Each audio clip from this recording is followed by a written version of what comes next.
Hello everyone, how are you? I hope you are very well.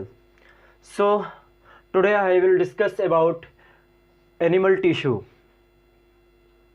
आज हम लोग biology का एक और टॉपिक लेकर आए हुए हैं, जंतु ऊतक। अगर आप लोगों को हमारी वीडियोस पसंद आती हों तो कृपया लाइक, शेयर एंड सब्सक्राइब करना ना भूलें, ठीक, जिससे मैं आप लोगों के लिए और भी अच्छी अच्छी वीडियोस ला सकूं। ठीक है, देख लेते हैं एनिमल टिश्यू क्या होता है। अगर हम बात करें एनिमल टिश्यू की अध्ययन, ठीक है, एनिमल टिश्यू के अध्ययन को, ठीक है, हम लोग हिस्टोलॉजी कहते हैं। क्या कहते हैं? हिस्टोलॉजी कहते हैं। Study of animal tissues called as histology.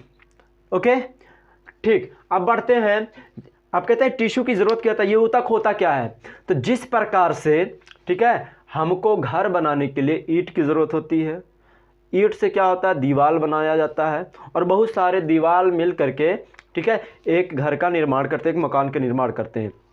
उसी प्रकार से, ठीक है, जो हमारे छोटे छोटे कोशिकाएं होती हैं, वो को बहुत सारी कोशिकाएं मिल करके, ठीक है, टिश्यू का निर्माण करती हैं, ठीक है, ऊतक बनाती हैं, ठीक। और वो ऊतक जो है बाद में बहुत सारे ऊतक मिल करके अंग तंत्र बनाते हैं, और ये अंग तंत्र आगे चल करके एक, ठीक है, शरीर का यानी बॉडी का निर्माण करते हैं, एक अंग का निर्माण करते हैं।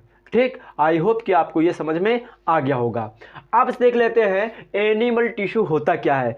तो एनिमल टिश्यू लगभग 4 प्रकार के होते हैं। एनिमल टिश्यू 4 प्रकार के होते हैं। ठीक, कितने प्रकार के? 4। पहला आपका क्या होता है? पहला आपका होता है पेशीय ऊतक। पहला क्या होता है? पेशीय ऊतक। दूसरा आपका होता है, ठीक है, दूसरा होता है तंत्रिका ऊतक। दूसरा होता है तंत्रिका ऊतक। उसी प्रकार से आपका तीसरा क्या होता है? संयोजी ऊतक। क्या होता है? संयोजी ऊतक। और जो आपका चौथा होता है आपका संयोजी ऊतक। जो आपका चौथा होता है वो होता है उपकला ऊतक। उपकला ऊतक, ठीक है, उपकला ऊतक। जो हमारे शरीर की बनावटी होती है, हमारे शरीर का अंग होता है, अलग अलग ऊतक मिल करके अलग अलग अंग का निर्माण करते हैं। ठीक, पहला हमारा क्या है? पेशीय ऊतक। ठीक है, पेशीय ऊतक क्या होती है? तो पेशीय ऊतक 3 प्रकार की होती हैं। पेशीय ऊतक कितने प्रकार की होती हैं? 3 प्रकार की होती हैं। एक होती है ऐच्छिक, एक होता है ऐच्छिक, दूसरा होता है अनैच्छिक। अनैच्छिक क्या होता है? अनैच्छिक होता है। और तीसरा होता है हृदयक। तीसरा क्या होता है? हृदयक होता है। हालांकि हृदयक जो होता है वो अनैच्छिक में ही आ जाता है। हृदय क्या होता है? अनैच्छिक में ही आ जाता है। यहाँ देखिए जो पेशीय ऊतक है यानी मसल्स टिश्यूज, क्या होता है? मसल्स टिश्यूज, ठीक है। जो ये ऐच्छिक ऊतक होते हैं, ऐच्छिक पेशीय ऊतक जो होते हैं, वो आपके बोन्स, हड्डी, ठीक है, आपके हड्डी के अनुसार वो चलते रहते हैं, बोन्स के अनुसार वो चलते रहते हैं। वो आपके इच्छा अनुसार चलेंगे। जैसे हाथ हो गया, ठीक है, पैर हो गया, ठीक है, आप ये मुंह बोलते हैं तो यहाँ की जो मांसपेशियां हैं, आप बोलते हैं तो आपके अनुसार चलता है। पैर हो गया, आप चलते हैं तो आपकी इच्छा अनुसार वो चलते रहते हैं। लेकिन वहीं पे आपका है अनैच्छिक, ठीक है, अनैच्छिक पेशीय ऊतक। क्या है?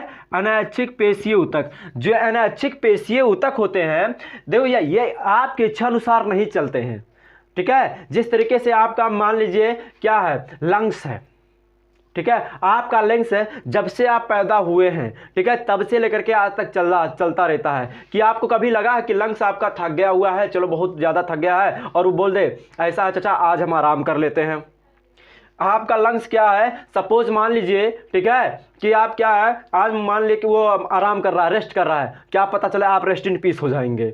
उसी प्रकार से आपका हृदय, हमने बताया कि हृदय जो होता है वो अनैच्छिक के ही कैटेगरी में आता है। ठीक, जो हृदय होता है, मांसपेशियां होती है, वो भी क्या होती है? आपकी इच्छा अनैच्छिक होती है, आपकी इच्छा अनुसार नहीं चलती है। वो भी अनैच्छिक होती है, आपकी इच्छा अनुसार नहीं चलती है। क्या होता है? जब से आप, ठीक है, भ्रूण अवस्था में आए हैं, तब से लेकर के आज तक आपका हृदय क्या है?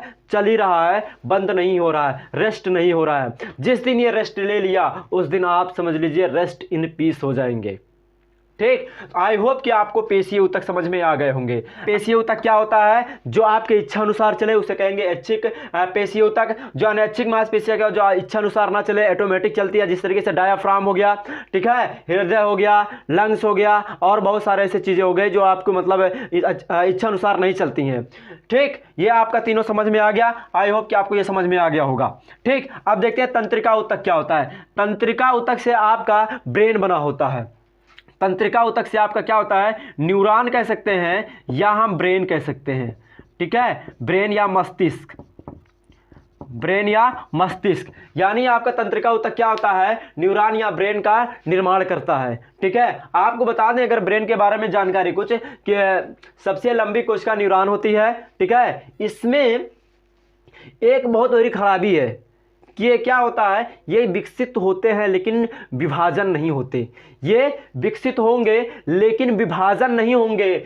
इसी कारण जब आपके मस्तिष्क में, ठीक है, कहीं पे चोट लग जाता है तो हम कहते हैं ट्यूमर हो गया है, अल्जाइमर हो गया है, ठीक है, मेनिंजाइटिस हो गया है, ये सब बीमारियां हो जाती है। इसमें क्या होता है, 90% आपकी जो न्यूरॉन होती है, तंत्रिका तंत्र ऊतक से बनने हुए न्यूरॉन, ये क्या डैमेज होने की वजह से ये पुनः आप उसी अवस्था में, ठीक है, स्वतंत्र अवस्था में नहीं आ सकते, जो कि आपके मस्तिष्क में कैंसर बना लेते हैं, जिसे हम लोग मेनिंजाइटिस बीमारी कहते हैं। ठीक, अब इसी प्रकार से हमारा अगला है संयोजी ऊतक। संयोजी ऊतक क्या होता है भैया? तो संयोजी ऊतक लगभग 4 प्रकार के होते हैं। ठीक है, संयोजी ऊतक लगभग आपके 4 प्रकार के होते हैं। जिस प्रकार से आपका ब्लड जो होता है, ब्लड, रक्त, जो आपका ब्लड है, रक्त है, वो एक संयोजी ऊतक है। ठीक है, वो क्या है आपका? एक संयोजी ऊतक है। उसी प्रकार से अगर हम आपको बताएं तो लिम्फ, लिम्फ क्या होता है आपका? लिम्फ भी आपका क्या है? एक संयोजी ऊतक है। और जो इसी तरीके से आपका अगर हम बोन ले लें, ठीक है, बोन्स, हड्डी, ठीक है, बोन्स की बात अगर करें तो बोन्स भी आपका क्या है? एक संयोजी ऊतक है। बोन्स हमारी हड्डियां बनी होती हैं, वो भी संयोजी ऊतक से ही मिलकर बनी होती हैं। इसी तरीके से अगर हम चौथे की बात करें तो चौथा हमारा हो जाता है, ठीक है, कार्टिलेज।